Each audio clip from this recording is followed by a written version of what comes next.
படிக்கல நான் கொஞ்சம் ஏறிட்டான். என்ன சொன்னாரு? என்ன சொன்னாரு ஏசப்பா?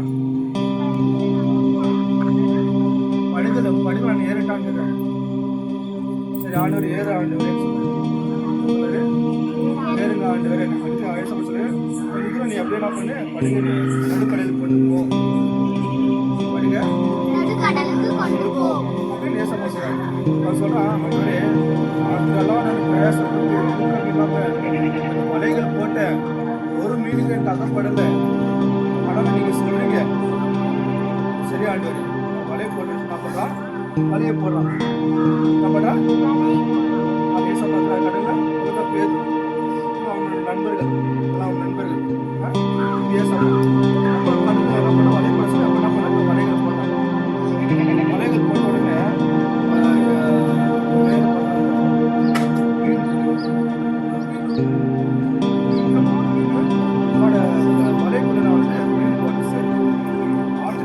கஷ்டப்பட்டான். எவ்வளோ கஷ்டப்பட்டான். ஒரு மீனுக்கு அவனுக்கு தெரியல. ஏசப்பா சொன்ன பேச்சு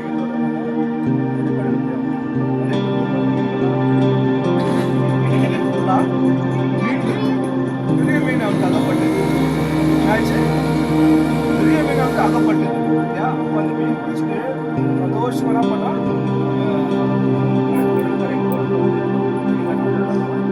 வியாபாரம் பண்ணிட்டு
ஏசப்பா நீ எழுந்து நடுன்னு சொன்ன உடனே எழுந்து படிக்க எடுத்துங்க.